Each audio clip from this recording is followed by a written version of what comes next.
massive face-off has been brewing in Bengal after Mamata Sarkar set up a minority vocational development board. This board has been tasked with recommending vocational training programs for the welfare of minorities. But it's not the purpose of the board, however, its constitution, which has raked up a controversy. Now, this is the Bengal government's gazette notification, which lists the 9 members of the minority vocational board. Now, the Sikh community has pointed out that all members are from the Muslim community and that there is no representation of Sikhs, Christians and Parsis. Not just the Sikh community. Even the National Commission for Minorities has stepped in and has sought a report from the state government and demanded that all communities be taken on board. I pay respect to Honorable Ravindranath Thakur ji. He not once, wherever he went throughout the world, he made it a point to visit the Gurdwaras. He had all the love and respect for the Sikh Guru Sahib. So in Bengal, if there is a discrimination against the community whom Ravindranath Tagore ji loved the most, I think that prompted me to write to the government of Bengal to see that Sikhs do not feel discriminated. We just want what is the truth and and request the government to take a remedial measure so that all the minorities feel comfortable. Now, the BJP too has upped the ante against the TMC Sarkar. Shubhendu Adhikari has written a letter to the governor as well, claiming that all these board members are Urdu-speaking Muslims, Christians, Sikhs, Buddhists, Jains are minorities as well. Baffled by the biased selection of board members by the government, unquote. Let's listen into what the BJP is saying. Minority means Urdu-speaking Muslim not. Minority means Isai, Sikhs, Jain, Parsi, even Bengali Muslim. Here in West Bengal, approx 4 crore Muslim is here in West Bengal. More than 90% of Bengali speaking. You constitute a board, all are Urdu speaking Muslim, no Bengali speaking Muslim, one, no Christian, no Sikhs, no Buddhist, no Jain, no Parsi. A high appeasement. Not only appeasement, it's extraordinary. It's a challenge to the constitution. The TMC on their part has lashed out at the BJP, saying that their negativity does a disservice to Bengal. Listen in. I do not know about this. I'm not aware of the facts. But West Bengal government recognizes all the minorities, including Sikhs, Jains and all that. But what happened about this committee, I don't know. All right, joining us for more, we have with us Mamata Banerjee, political analyst. Nilanjan Das is also political analyst. Joining us, Sanju Verma, Tushar Gupta continue from debate number 1. Anirban, let me ask you, in the words of what you heard Shubhendu Adhikari just say, this is not appeasement. He says this is high appeasement. How do you respond? Madhav, let me please explain that this is a board that has been constituted for a specific purpose. If you find any discrimination once the board starts to deliver on the vocational training thing, then you can of course raise fingers towards the government and the board. But the functioning of the board is yet to start. You are hollering, I mean not you, but the BJP is hollering about a constitution of the board.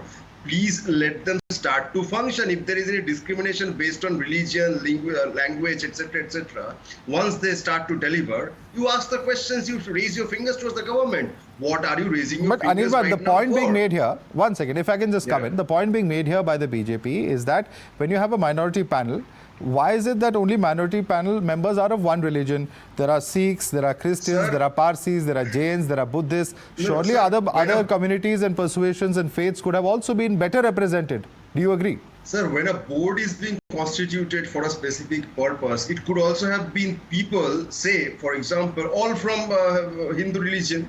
There could be a panel of atheists. There could be a panel of anything actually, because it is not the panel itself, the religious or linguistic identity of the panel itself that is a matter of concern here. It is what they do once they start functioning. Let them start their work. Let them start to deliver. Okay, let me bring in Sanju Verma on that. It is not about what the members are and what their faiths are, but what they do. If their panel discriminates, then you have a legitimate cause to complain. Please respond to Anirban. Okay.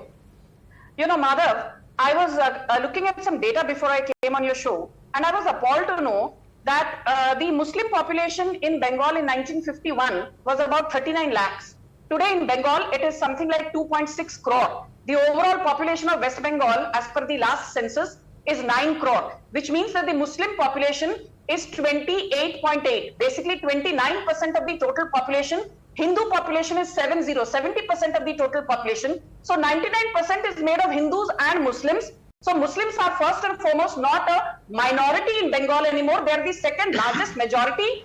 The balance 1% is made up of Sikhs, Christians, Buddhists, Jains, Zoroastrians, what have you. So if there is indeed a community which is in minority in Bengal, it is the Sikh community, the Jains, the Buddhists, the Parsis, and the Zoroastrians. That is my point number one. Point number two, I was looking at the constitution of this Minority Vocational Development Board. The names of the members are Sabir Ghafar, Samima, Sana Ahmed, Iqbal Ahmed, Nizamuddin Shams, Ashabul Hussain. So basically, all the members are Urdu-speaking Muslims. Why is it that you could not select one Sikh or Jain or Parsi or Buddhist to this vocational development board? That is my other point. My third and most important point is that when somebody looks at something from the lens of minoritism, there is the track record that one has a benchmark as a reference point. Now in 2019, Firhad Hakim, you know, one of the closest confidants of Mamata Banerjee, was made the chairman of the Tarakeshwar Development Board, that he had to step down under tremendous pressure from Hindu lobbies. Is a different matter. No, she is wrong. No. Madhav, she is lying. She is lying. Okay, you can correct her. Quickly make your point. Sanju, let me quickly get a response because I'm coming to you. Yeah. Okay, quickly, 10 seconds. 10 seconds, we have limited time, please. Quickly. My last point is this, that 6 hours back, Mamata Banerjee has raised the basic salary of all West Bengal MLAs by rupees 40,000 per month. Okay. But when she was asked to raise the salary of Hindu priests, Okay. she raised it only from 1,000 Let me come in now. 1,500 rupees. Okay, let me come in now. Can I please Okay. Anirban and Nilanjan both want to come back on that point. I'm going to allow. Just one line. Okay, but very quickly, please, because I have to bring in Nilanjan and Tushar also. Yes. Mr. Firhad Hakim was the urban development minister, and by the virtue of his post, he was the chairman of the Tarakeshwar Then why did you Development Board, remove which him? is a city. Why did you Which is a remove him city. from Tarakeshwar People get Development Board? removed, people get Why did you reappointed, remove ma'am. him? You removed him. Why did you remove Dilip Ghosh? Why did you remove Dilip Ghosh? No, why did you remove Dilip Ghosh? Okay. Tell me, why did you remove Dilip Ghosh? Let me come in now. Please, let me come in now. There's limited time. I'm just requesting both of you, please calm down. I want to go across to Nilanjan Das. Nilanjan Das, the question that is being asked over here is this. Of course, certain examples that Sanju Verma refers to, but we all know the controversy that was there when, there was the National Commission for Backward Classes also, alleged discrepancy in the sort of granting of OBC status in the state list of West Bengal, and saying that out of the 179 OBC groups, 118 belong to the Muslim community. So this charge, politically speaking, of appeasement as some kind of state policy has been made not for the first time today. Nilanjan. No, it doesn't matter what the BJP says. What is shocking is that whatever Mr. Shubhendu Adhikari, the leader of opposition, which is questionable, whatever he is writing to the governor, it is going to the central agencies, all the central commissions, and they are acting as, conduits of the BJP. This is very shocking. Today, the same National Minorities Commission, that it has given a certificate to West Bengal that Minority Development Board is the best in the country in Bengal. So, since you asked this question that why only the Muslims are there, may I ask why there is not a single Muslim MP of the BJP? Why don't they have a Muslim minorities minister in the BJP? Why don't they have a minorities commission chairman? Well, public representatives and committees are, of course, two separate. Exactly. They are definitely slightly different. They are slightly different because, all right. But I'm going to allow the question. But I want Tushar to come in on this because we have very limited time. Tushar. Madhav, after the post-poll violence of Bengal in 2021, I'm not really sure who the minorities of West Bengal are. Nevertheless, it's the same issue we were debating during the CAA protests, that when it comes to the definition of minorities in India, why is it restricted to one community? Now, Mamata Banerjee and her spokespersons claim that TMC is running a very secular government. Now, what kind of a secular government does not allow representation to other minorities, which includes Jain, Buddhists, Parsis, Christians, Sikhs? Why not? That's the big question we need to ask, because after the post-poll violence in Bengal, an example needs to be set that the government is inclusive, and the NHRC report, whatever it said about the state apparatus being used, that raises more questions. So whatever this has been done today, it is a move to appease a certain minority at the cost of other minorities which are actually micro minorities. That is the problem. So tomorrow no one can claim that TMC is running a secular government. Sikhs are being left out, Parsis are being left out, Christians are being left out. This is what Shwendu is saying. Buddhists, Jains, all are being left out, sir. You must have heard what Shwendu just said.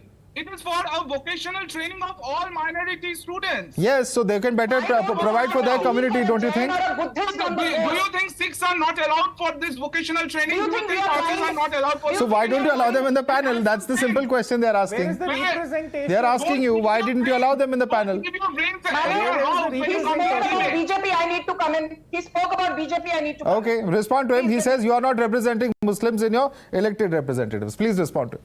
They don't have I will any. just take, now let me come in. Just 30 seconds, and this data I have put out on a zillion debates. 31% of Pradhan Mantri Ujjwala Yojana is disbursed to Muslims.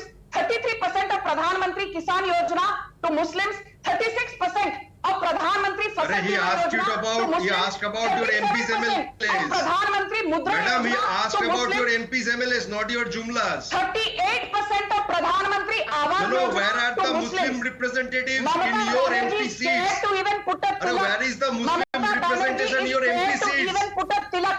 Do you But she even can have you offer even namaz. forgotten the English Mamata language? Banerjee can The question offer was namaz. very direct. But she is It was scared not to about put a Ujjwala tilak. Yojana. It was not Tell me about why PM Mamata Kisan. Banerjee is scared of Jai Shri Ram How many chant? Muslim MPs Why do you Mamata have? Banerjee How many scared of Muslim Jai MPs Shri do you have, Ram? madam?